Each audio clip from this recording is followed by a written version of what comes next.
Good morning, Jesus. Good morning, Pastor Bat, Sister Cynthia Librado, Pastor Joel, and Sister Lydia Buhia, sa lahat ng mga pastors natin na kasapi dito sa ating The Night of Praise sa International at mga prayer mates, sa prayer warriors, lahat ng mga kabahagi natin dito sa gawain ito ng ating Panginoon Diyos. Isang magandang araw ang aking bati para sa lahat. Praise God. So, once again, manalangin muna tayo para sa pag-aaral natin ng salita ng ating Panginoon Diyos. Lord Jesus, maraming salamat. Patuloy mo kami binibigyan ng ganitong pagkakataon. Please send forth the Spirit of Truth, O God, hallelujah, Lord Jesus, na maunawaan namin, O God, hallelujah, ang iyong mga tagubilin, ang iyong mensahe para sa bawat isa sa amin. O God, hallelujah, Lord Jesus, ito ay makapagbigay ng karagdagang pananampalataya sa amin, makapagbigay kami ng kapurihan, kaluwalhatian sa iyong banal na pangalan. Jesus Christ of Nazareth, our Lord, our God. Amen, amen, and amen. Praise God.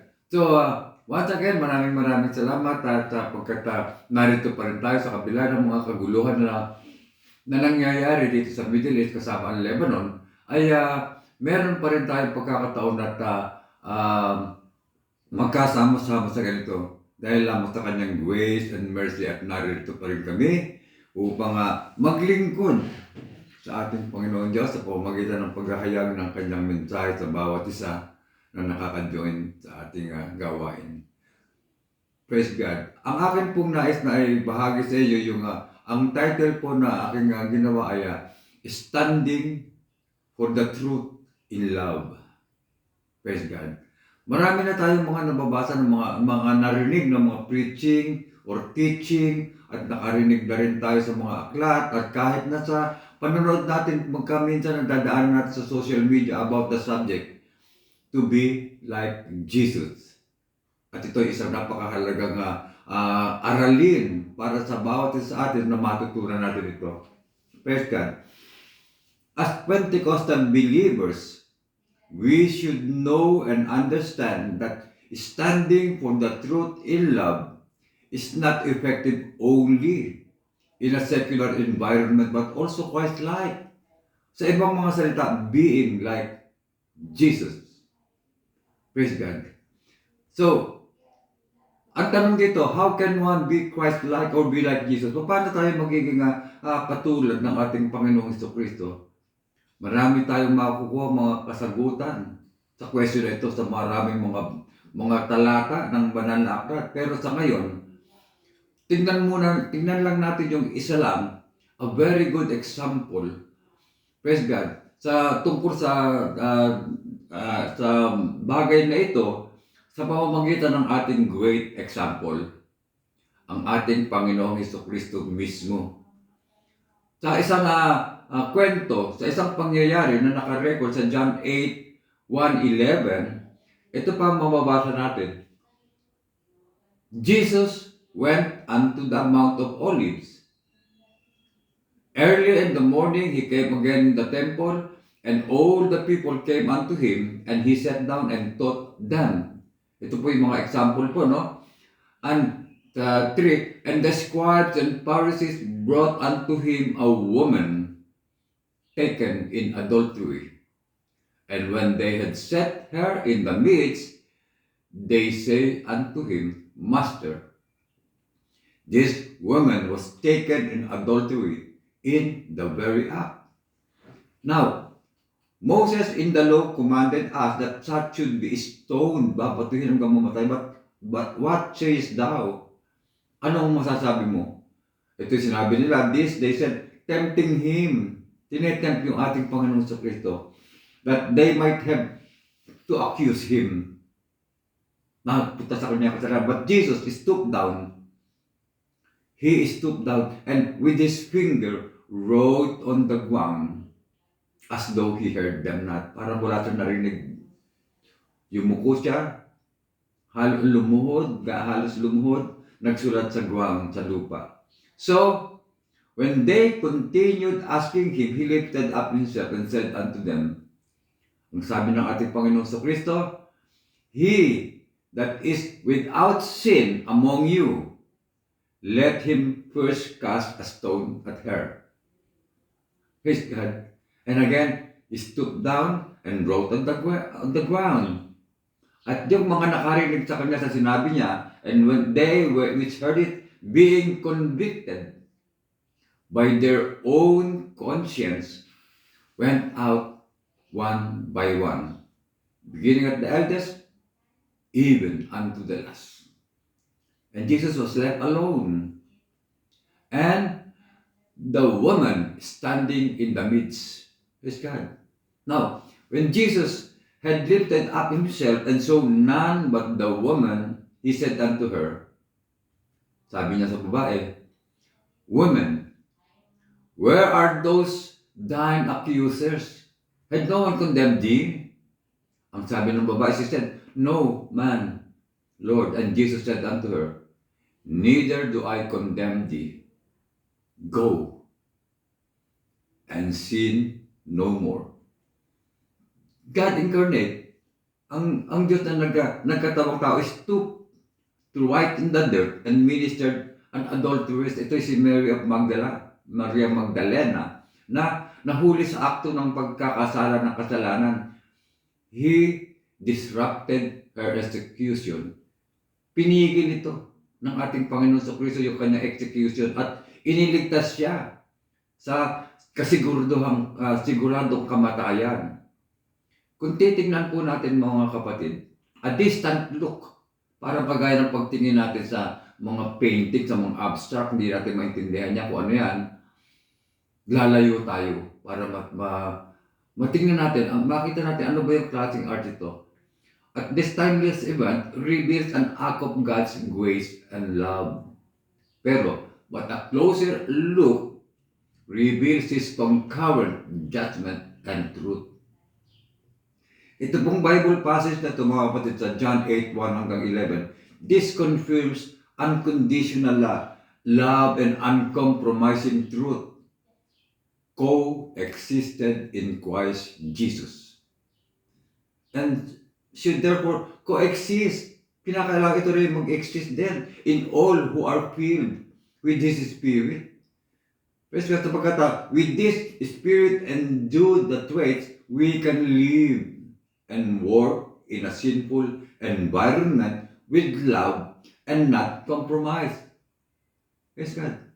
Better still, my dear beloved brethren, we can maintain godly witness without losing influence. Praise God. Bagamat habang itong istorya na ito, itong kwento na ito na nangyari, is a beautiful portrait of God's grace toward the sinner.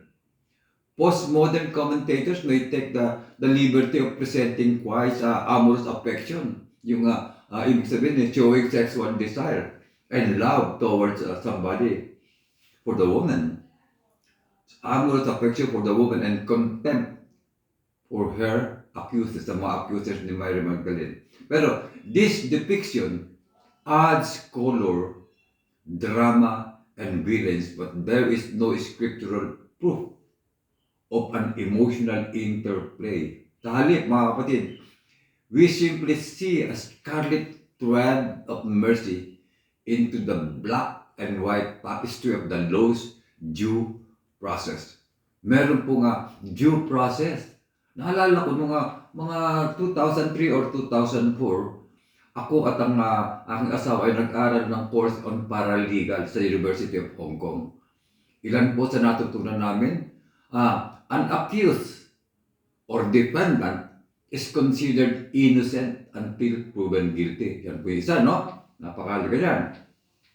Guilty, hindi pwedeng gawing sabihin guilty unless proven guilty. Tsaka lang siya considered pa rin siya, innocent. And then, ano pang isa? He or she have the right to remain silent as whatever he or she may and could be used against him or her. Ano man ang sasabihin niya, yan, maaaring gamitin sa kanya. Praise God. So meron siyang karapatan, meron siyang right to remain silent. Praise God. Simula pa ng unang panahon, mga kapatid, yan pong preliminary elements of jurisprudence, yung pagharap sa husgado, sa hukuman, nagbago lamang maaaring nagbago lang ng napakaliit. Paano yun? Criminal charge ay gagawin, be made, evidence and defense sa harap, and if there is, or if necessary, witness. Kailangan ng mga witness or witnesses. Pinipresent niya sa trial. A judge or jury deliberates. The defendant is either acquitted or convicted. If acquitted, the defendant is released. If convicted, the defendant is punished.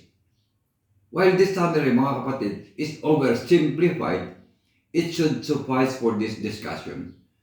Sa John 8:4-6, the writers and keepers of the law, yan po yung mga eskriba at saka mga pariseyo. They brought the defendant, the charge, and the evidence to Jesus. They said to him, "Teacher, this woman was caught in adultery, in the very act. Now, Moses in the law commanded us that such should be stoned," babatuhin hanggang mamatay. But what do you say? Anong masasabi mo? Ito yung sinasabi lang nila para tinetesting ang ating Panginoon Kristo. Yung kanilang actual motive. Kanilang actual motive that they might have something of which to accuse Him, ang ating Panginoon Kristo. Pero ang ginawa ng ating Panginoon Kristo, yumuko lang siya, stooped down and wrote on the ground with his finger, nagsulat ng something sa sahig, as though he did not hear, para bang wala siyang narinig. Bagamat yung intent nila was to trap Jesus, they initiated due process, unwittingly recognizing him as the judge. Yes, God. Of course, our Lord Jesus Christ was uniquely qualified to judge this woman. Bakit? He knew the law, he fulfilled the law, and was without sin. Pero, naiwasan niya yung trap na gustong gawin nitong mga eskriba at mga pariseyo. Praise God. Sa Matthew 5:7, sinasabi yan. 5:17, "Think not that I have come to destroy the law or the prophets. I am not come to destroy, but to fulfill." Praise God. Bilang mga Kristiyano, mga kapatid, in a secular workplace, we are pressed daily by co-workers or office mates to take a position para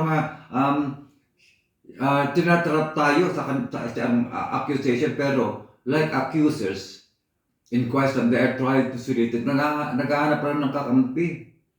Praise God. Naghahanap o naghihintay ng maling sagot mo to diminish our influence.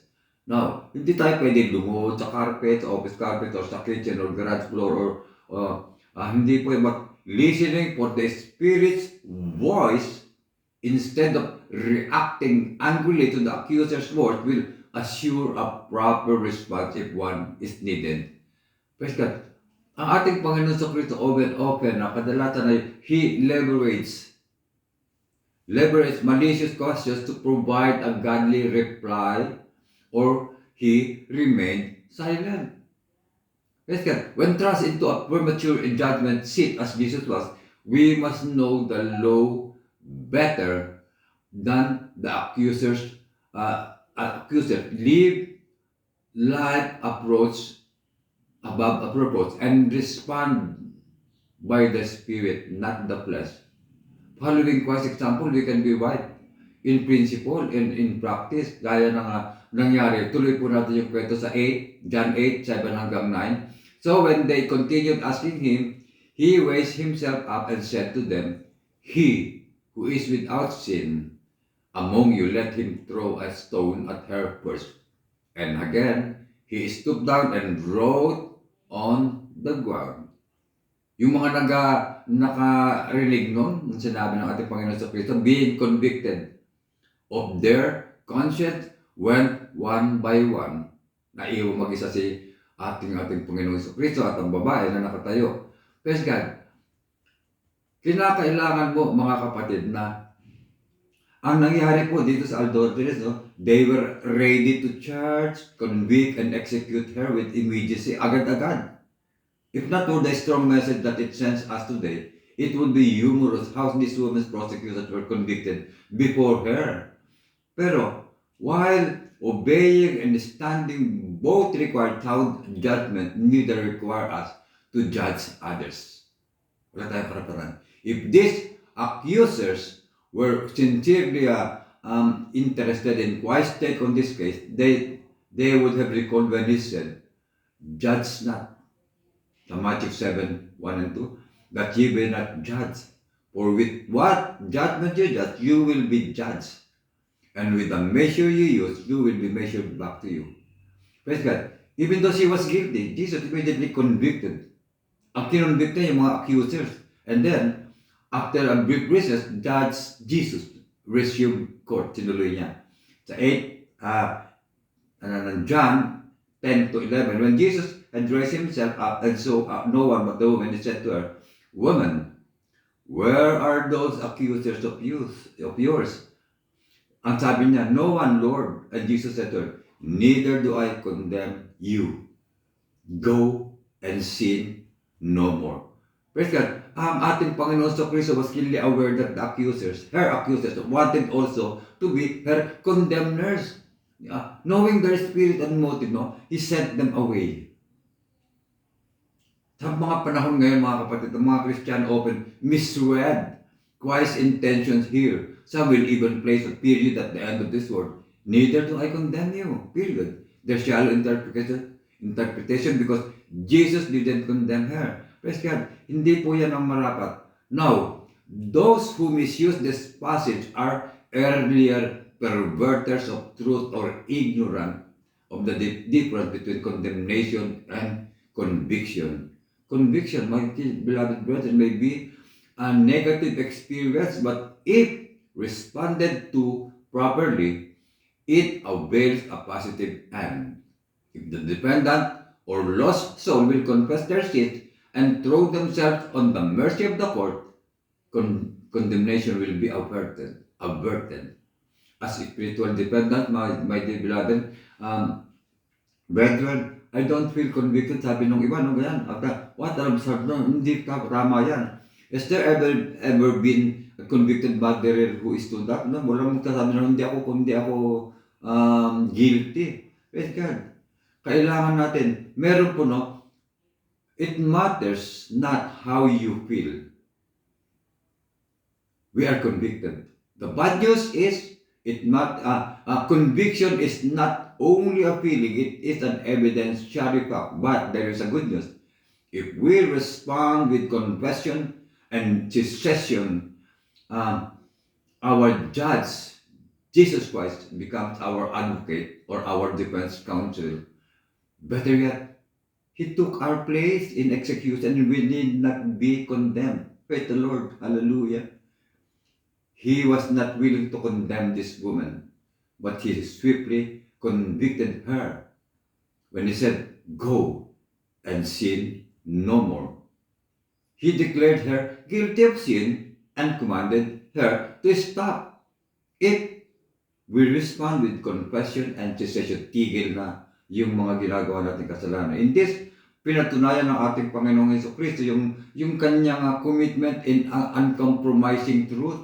However, his state of execution, pinigil niya, simultaneously demonstrated unconditional love. Sa trabaho man, sa pag-aaral man natin, o saan man tayo naroon, we must demonstrate this self-same Christian attitude to be like Jesus. While Christ had the right to judge this woman, we do not have the right to judge our co-workers or anyone. So we stand for truth without accusing, and we obey God's laws without judging. We must love everyone unconditionally, my dear beloved brethren, but share Christ's uncompromising truth in love. Again, as Pentecostal believers, we should know and understand that standing for the truth in love is not effective only in a secular environment, but also Christ-like. Or in other words, being like Jesus. Maraming salamat mga kapatid at I hope na ito ay makakadagdag sa ating mga encouragement, mga kaalaman sa ating mga paglilingkod sa ating Panginoon Diyos. Maraming salamat. God bless everyone. Back to you, Pastor Bobby Lebrado. God bless everyone.